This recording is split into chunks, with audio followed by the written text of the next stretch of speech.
Hello friends, नमस्कार। मैं दशरथ अगरिया एक बार पुनः आपके अपने यूट्यूब चैनल में एक नए कंटेंट के साथ आप सभी लोगों के बीच उपस्थित हुआ हूं। मित्रों, मैं आज हमारे राष्ट्रीय लौह प्रगलक अगरिया समाज महासंघ भारत के अध्यक्ष महोदय जी का वक्तव्य जिला कोरिया छत्तीसगढ़ के अगरिया समाज के महासम्मेलन का लाया हूं, जिसमें उन्होंने समाज को संगठित करने के लिए जो संदेश दिया वो आप सभी लोगों के समक्ष आज लाया हूँ। मित्रों, जैसा कि आप जानते हैं, ये हमारा एक सामाजिक यूट्यूब चैनल है जिसमें हम सामाजिक गतिविधियों को अपलोड करते हैं और समाज के उत्थान एवं विकास के लिए जो भी क्रियाकलाप किए जा रहे हैं उन सारे चीज़ों को हम यूट्यूब के माध्यम से जन जन तक पहुँचाने का प्रयास कर रहे हैं। इसलिए मित्रों, हमारे समाज के उत्थान एवं विकास के लिए कृपया आप हमारे चैनल के इस नीचे जो सब्सक्राइब का बटन दिख रहा है इसको कृपया क्लिक कर दीजिएगा और हमारे चैनल के वीडियो को लाइक करिएगा, शेयर करिएगा, जिससे हमारा चैनल सभी तक पहुंच सके। क्योंकि ये एक हमारा सोशल चैनल है, सामाजिक चैनल है, जिससे कि आप लोग का प्यार हमारे लिए बहुत मायना रखता है। तो मित्रों, मैं आप लोगों से आग्रह करूंगा कि हमारे चैनल को लाइक करें, शेयर करें और सब्सक्राइब करना बिल्कुल भी मत भूलें। तो चलिए देखते हैं कि हमारे अध्यक्ष महोदय राष्ट्रीय लौह प्रगलक अगरिया समाज महासंघ भारत जी ने समाज के उत्थान एवं विकास के लिए क्या संदेश दिया। तो चलिए वीडियो शुरू करते हैं।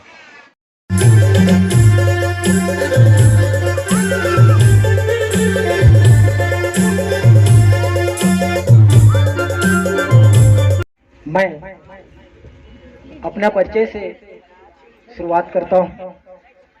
मेरा नाम राम खिलावन अगरिया है। मैं कोरबा जिला के निवासी हूँ और मेरा गोत्र चिरई है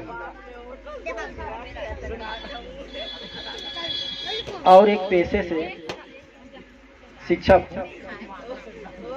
आपके समक्ष आज इस शंकरगढ़ की पावन धरती पर मुझे आप लोगों के समक्ष आप लोगों का दर्शन हुआ है। मैं अपने आप को बहुत आभारी और भाग्यशाली मानता हूँ, क्योंकि आप लोगों ने अपने जीवन के बहुत ही अमूल्य समय निकाल करके इस समाज सेवा के लिए आज दिए। उसके लिए मैं सबसे पहले सब लोगों का आभारी हूँ। धन्यवाद मैं इस समिति को देना चाहता हूँ, क्योंकि आज उन्हीं के कार्यों से आज हम इस शंकरगढ़ में मिले हुए हैं और हमारा उद्देश्य हमारे इस अगरिया समाज को एक संगठन में ला करके जो मान सम्मान हमें चाहिए वो सम्मान प्राप्त करने के लिए हम एकत्रित हुए हैं। आज इस समिति के जैसे अध्यक्ष महोदय जी बोले कि भूतकाल, गुजरे हुए समय, वर्तमान काल जो चल रहा है, आने वाले समय, भविष्य काल, तीनों के रूप में हम अपने इस समाज के बारे से कुछ न कुछ जाने। हमारे पूर्वज के बारे में भी हम सभी को कुछ न कुछ मालूम होना बहुत अनिवार्य है। हमारा पूर्वज कहाँ से, हमारी उत्पत्ति, हमारे जाति की उत्पत्ति कहाँ से हुई, यहाँ से हमें जानना बहुत जरूरी है। जो लोग इस बात को नहीं जानते कि हमारे समाज की उत्पत्ति कहाँ से हुई, हम लोग किस देवी देवता को मानते हैं, हमारा रीति रिवाज क्या है, इसको जो लोग नहीं जानते वही लोग अभी जानने को, सुनने को मिला कि वो अन्य धर्म को अपना रहे हैं।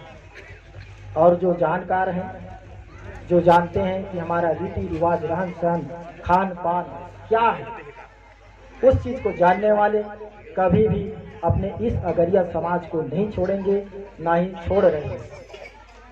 तो मैं छोटी सी अपने इस समाज के इतिहास के बारे से किंवदंती, जो बहुत इतिहासकार लोग वेद शास्त्रों में, पुराणों में उल्लेखित किया गया है, उससे थोड़ी सी किंवदंती मैं आप लोगों के समक्ष जानकारी देना चाहता हूँ। हमारे समाज को किसी इतिहासकार ने कहा कि हमारा समाज गोड़ के छोटे भाइयों में से एक है, और वो छोटा भाई घर छोड़ करके जंगल चला गया। जंगल में जाकर के अपने भोजन की तलाश करना शुरू किया। वहां पर कंदमूल खाता था, कई प्रकार की, वहां पर जंगल में जानवरों से सामना करना पड़ता था। उसके लिए उन्होंने पत्थरों से औजार और आग तैयार की। जब उन्होंने आग तैयार किया तो उस आग से जंगल में भी आग लगाया। बहुत जगहों पर आग की वजह से, चारों तरफ से घिरने की वजह से जंगल के जो जानवर थे जल गए। जलने के पश्चात उस मांस को जब हमारे अगरिया पूर्वज जी उसको खाए तो उसे अच्छा स्वादिष्ट लगा। तभी से वो आग का प्रयोग करके भून करके खाने लगा था मांस को। अब उसके पास पत्थर के ऊपर जब वो आग लगाने लगा तो ऐसे जगह में आग लगाया जहां पर लोहा का अयस्क था, और वो ऊंचे स्थान पे अपना आग लगाया। वहां से जब कई दिनों तक आग नहीं बुझा तो वहां पर लोहे का पत्थर था, पिघल पिघल करके नीचे तरफ गिरते गया, लंबी लंबी होते गया। उसको लगा कि आग से भी जड़ निकलता है। जब ठंडा होने के बाद उसको छुआ तो उसको पता चला कि ये पत्थर से भी मजबूत है। उसने उस पत्थर से मजबूत लोहा को अपने औजार के रूप में प्रयोग किया। उस समय पैसों की कमी थी। हमारे वो अगरिया जो है, हमारे पूर्वज जो है, उसको मांस के बदले एक दूसरे समाज को देना शुरू किया और कुछ खाने की वस्तु के बदले उसको देना शुरू किया। वहीं से अपना व्यवसाय, हमारा समाज लोहे की व्यवसाय शुरू किया। वहां पर सोचने वाली ये बात है कि वो हमारे अगरिया, जब उस समय उसको लगा कि ये बहुत मजबूत होता है, इससे हमें कुछ खाने की वस्तु भी किसी के द्वारा उसको देने से मिल जाता है, तो उसको अपना व्यवसाय अपनाया और उसने कोठी भाटी का निर्माण किया। सोचिए, सर्वप्रथम हमारा अगरिया समाज, हमारे पूर्वज लोहा का आविष्कार किया, शोध किया। वो अगरिया समाज है हमारा, सर्वप्रथम लोह का निर्माण किया, उन्हीं ने शोध किया। आज सोचिए कि इस समाज, यदि ये अगरिया समाज नहीं होता तो हमारा संसार बिना लोहा का कोई उन्नति या कोई विकास नहीं करता। वहां पर सोचनी है। आज हम सुबह उठते और रात्रि सोने के पहले जितना काम करते हैं उसमें लोहा का होना अनिवार्य है। कोई व्यक्ति यदि लोहा के बनाए हुए सामान या उससे बनी वस्तु यदि दिन में उसको छुएगा नहीं या काम नहीं करेगा तो उसका काम नहीं हो पाएगा, जिसको अगरिया ने उत्पन्न किया। आज हम देखें कि सुई से लेकर रेलगाड़ी तक, हवाई जहाज तक, सारी चीजें लोहा से बना हुआ है। आज उस मान सम्मान को हम हमारे शासन से नहीं पा रहे। इतना आविष्कार करने के बावजूद भी आज हमारा समाज इतना पिछड़ा हुआ, आप लोग जान रहे हैं। सभी जगह देखने को मिलता है, बहुत जगह महासभा होते हैं, इकाइयों में सभा होते हैं, सुनने को मिलता है कि हम बहुत पिछड़े हुए हैं, हमारा समाज बहुत पिछड़ा हुआ है। लेकिन उसको ये नहीं कहते कि कहाँ पर पिछड़ा है, किस वजह से पिछड़ा है और उस पिछड़े हुए को हम कैसे आगे बढ़ाएंगे। इस बात को कहीं पर मंथन, कहीं पर खोजने के प्रयास हमने नहीं किया। आज हम देखें कि हमारा समाज, ये अगरिया समाज यदि पैदा नहीं हुआ होता तो लोहा का निर्माण नहीं हुआ होता। इसको आप लोग जरा सोचिए। फिर भी जितने समाज को हमारा समाज आगे बढ़ाया है, पीछे से धक्का देकर हर समाज को आगे बढ़ाया है। बड़े बड़े कंपनी, टाटा, बिरला, ये लोहा की फैक्ट्रियां, ये सारी चीज अगरियाओं का देन है, हमारे पूर्वजों का देन है। सोचिए, यदि हम उसी काम को करते तो आज हम दुनिया के धनी लोग कहलाते। जिस प्रकार से आज हम टाटा, बिरला बहुत बड़े धनी में गिने जाते हैं, वैसे ही हमारा समाज धनी के नाम से संसार में गिना जाता है। परंतु हम पिछड़े क्यों हैं? क्या वजह है? सन 1964 में जब नेहरू जी का देहावसान हुआ, उस समय शासन जो है हमें जंगल में काम करने के लिए मना कर दिया। उस समय हमारा पूर्वज जहाँ जहाँ जंगल मिलता था, जहाँ पर कोयला मिलता था, जहाँ पानी होता था, जहाँ लोहे की पत्थर मिलती थी, वहाँ जाकर के निवास करता था और वहाँ जब खत्म होता था फिर दूसरी जगह पे जाता था। इस प्रकार वहाँ पर अपना अवशेष छोड़ जाता था। आज देखें, मध्य प्रदेश के डिंडौरी, सीधी, शहडोल, उमरिया, बालाघाट, मंडला, अनेक जगहों पर उसका अवशेष मिलेगा जो हमारे पूर्वज ने छोड़ रखा है। इसी प्रकार छत्तीसगढ़ में जसपुर में कबीरधाम, कोरबा, रायगढ़, बलरामपुर, सरगुजा, कोरिया, ये सारी जगहों पर मिलेगा देखने को। सारी जगहों पर मिलेगा हमारे पूर्वजों के अवशेष छोड़ने का। इससे साफ पता चलता है कि हमारा समाज उस जगह पर पूर्वजों से करते आया था, लेकिन आज हम विलुप्त क्यों हो रहे हैं? कुछ देर पहले मैं आप लोगों को बतलाया था कि 1964 में ये सब प्रतिबंध लगा दिया गया और हमारे समाज के जो लोग काम करते थे लोहा गलाने का काम, उसके तकनीक को लेकर के हमारे शासन जो है उसको लोहा गलाने का काम आजकल बड़े बड़े फैक्ट्रियां जो बनाए हुए हैं वो हमारे पूर्वजों का देन है। उसको लेकर के आज ये संसार को चला रहे हैं और हम पीछे हुए हैं। इस मान सम्मान को हम खोए हुए हैं। आज हम, जैसा कि अध्यक्ष महोदय जी यहाँ के बोले हैं, सुकुल प्रसाद अगरिया जी, ये हमारे मान सम्मान खोया हुआ है।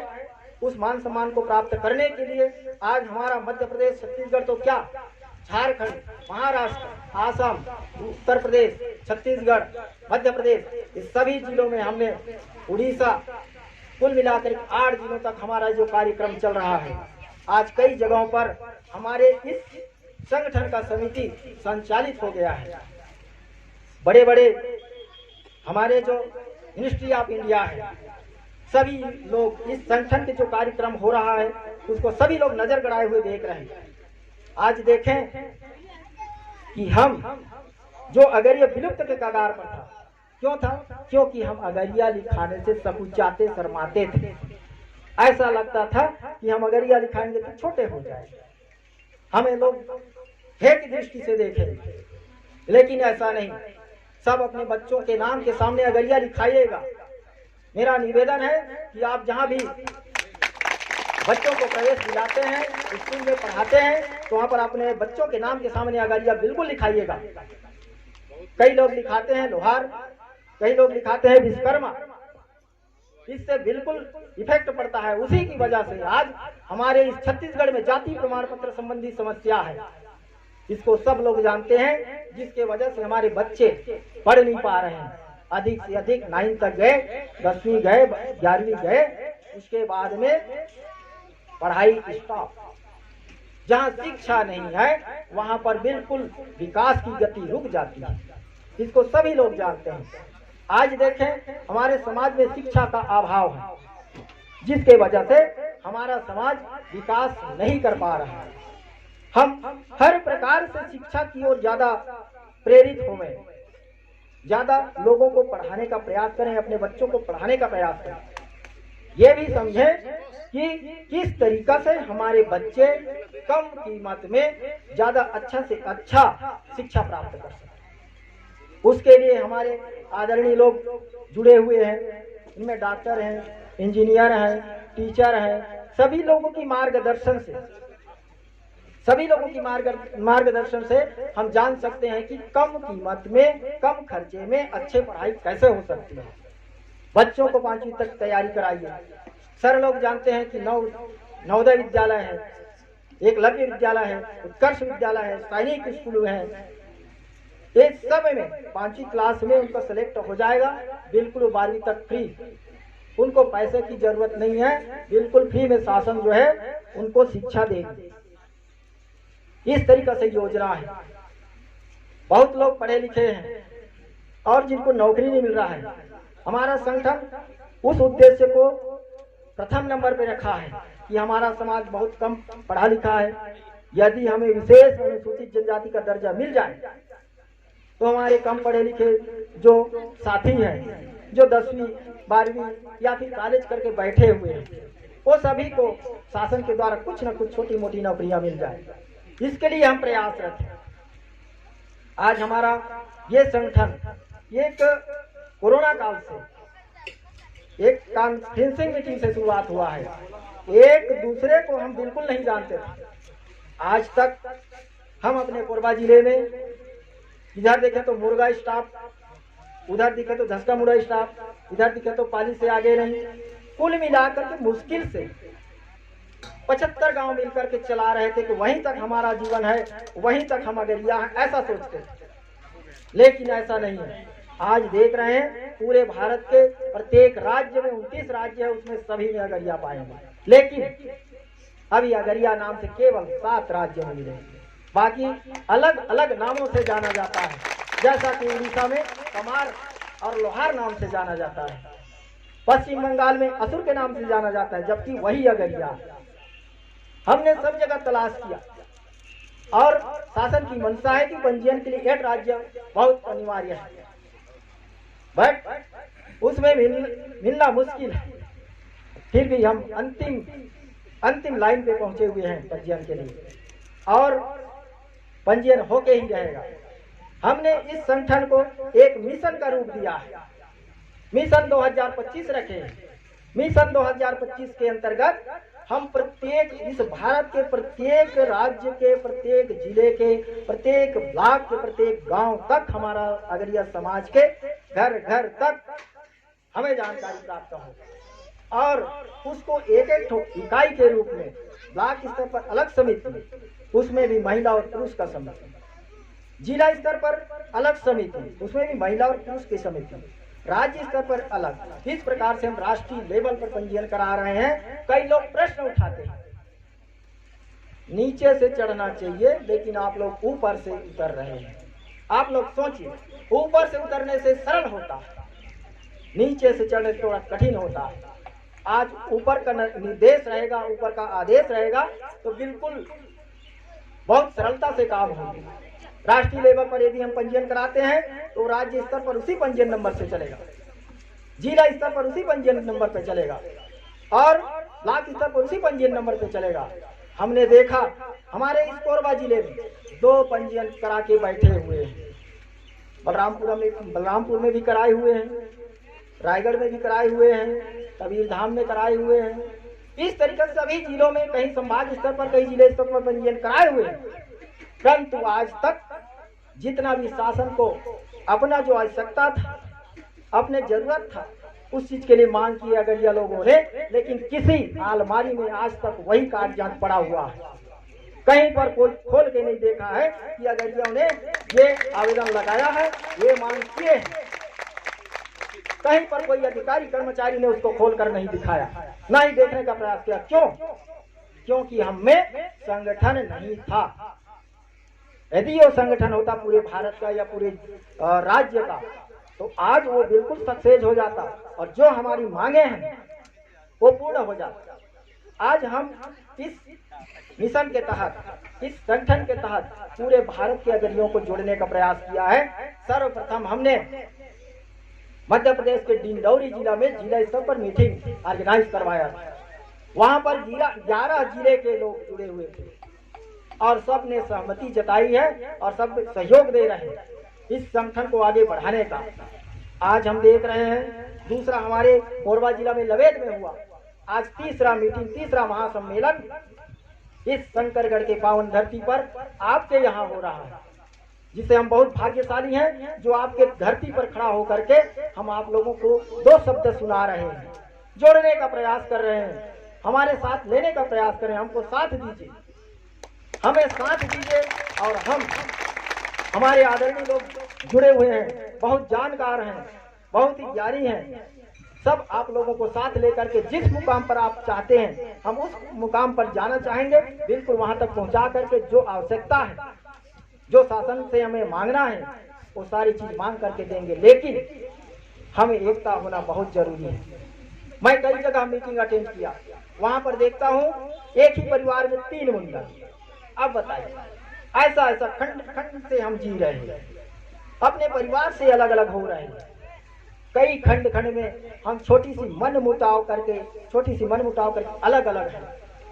यदि उसको एकता स्थापित करते हैं तो आज हम अपने मुकाम पर बिल्कुल पहुंचेंगे। जैसा कि हमारे सचिव महोदय, संचालक महोदय जी बोले कि आज हम संगठन के लिए ही पहुंचे हैं, एकीकृत समाज के लिए पहुंचे हुए हैं। शिक्षा के लिए जागरूकता लाना, समाज में संगठन के लिए जागरूकता लाना, हम इस समाज को विस्तार कैसे करें, ये संगठन को कैसे, एकीकृत समाज को कैसे बनाएं। तो जब हम अपने परिवार से अलग अलग रहेंगे या फिर अपने भाइयों से अलग अलग रहेंगे, अलग जिलों से अलग समझेंगे, तो हम एकीकृत नहीं हो सकते। हमारे कोरबे जिले की बात बता रहा हूं मैं। कई लोग कहते हैं कि वो लोग लोहार हैं, वो लोग चौक हैं। ऐसे ऐसे लोगों को ये राम खिलाव नगरिया जो है जोड़ रहा है पूरे भारत में। अब बताइए, कहीं महली लोगों को, कहीं लोहार लोगों को, तो कहीं चौक लोगों को अपना अगरिया बना रहा है। ऐसा सोच उन लोगों का, अपोजिट सोच। तो ऐसा नहीं है। मैं आप लोगों से निवेदन करता हूं कि जो हमारे इस नवासी गोत्र होते हैं अगरिया में, उस नवासी गोत्र में जो जुड़ता है और हमारे रीति रिवाज, रहन सहन, देवी देवता, वो सभी को मानता है और हमारे पूर्वजों की जो जानकारी रखता है, कोठी भाटी सारी चीज की जानकारी जिसके पास होती है, ऐसे लोगों को ही हम इस संगठन में जोड़ रहे हैं, ना कि हम उसको बकरा भात लेके मिला रहे हैं। ऐसा नहीं है। जिसका मर्जी आए तो हम यहाँ से अभी कोरिया जिला में आए हैं तो यहाँ से भी लड़की लेंगे और वहाँ से भी लड़की देंगे। इस तरीके से यदि संबंध होता तो हमारे में प्रेम संबंध ज्यादा होता, अपनापन ज्यादा होता और संगठन भी मजबूत होता। ये हमारा सोच है। हम वहीं तक सीमित थे, दूसरे जिला तक कभी नहीं पहुंच पाए थे। आज हम दूसरे जिले, दूसरे राज्य से यदि हम शादी करते तो हमारा संगठन और ज्यादा मजबूत होता।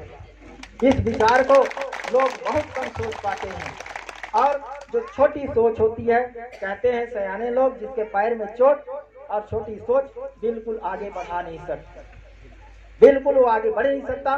तो छोटी सोच वाले बिल्कुल वही सोचते हैं कि हम यहीं तक हैं, एक कुएं के मेंढक के समान रहते हैं, दुनिया को निकल कर नहीं देखते। जो दुनिया को निकल कर देखेगा वो समझेगा कि भारत भर में अगरिया हैं और सब हम एक। यदि इस संगठन को आज अभी नहीं कर पाए तो कभी नहीं कर पाएंगे, क्योंकि हमारे अभी के जो बच्चे हैं बिल्कुल आधुनिक हो गए हैं। वो हमारे पूर्वजों की जानकारी नहीं रखेगा। शासन के पास अपनी जो जातिगत जो व्यवसाय है उसको सही करके नहीं दिखला पाएंगे। इसलिए हम चाहते हैं कि हम आपके पास आए हैं, हमारे लिए बिल्कुल नहीं है, हमारे लिए बिल्कुल नहीं है। मैं बता रहा हूँ, ये हमारे आने वाली पीढ़ी के लिए है, क्योंकि हम जो कर रहे हैं, अभी नींव डाल रहे हैं, अभी जो पेड़ लगा रहे हैं, पौधे लगा रहे हैं, वो फल आने वाले समय में देगा। आज हम करेंगे तो हमारे बाल बच्चे लोग उसको खाएंगे। इस तरीके से हमारा समाज बहुत पिछड़ा हुआ है, ऐसा सोचते हैं। बिल्कुल नहीं। यदि एकता होइए, संगठित रहिए। और मैं अंतिम क्षण यही कहूँगा, इन्हीं शब्दों के साथ, इन्हीं शुभकामनाओं के साथ, बहुत हमारे आदरणीय लोग जुड़े हुए हैं, उनको भी मौका दिया जाए, उनके विचारों को भी सुना जाए। इसलिए इन्हीं शुभकामनाओं के साथ मैं अपने वाणी पे विराम देता हूँ। जय हिंद, जय भारत, जय लोहा, जय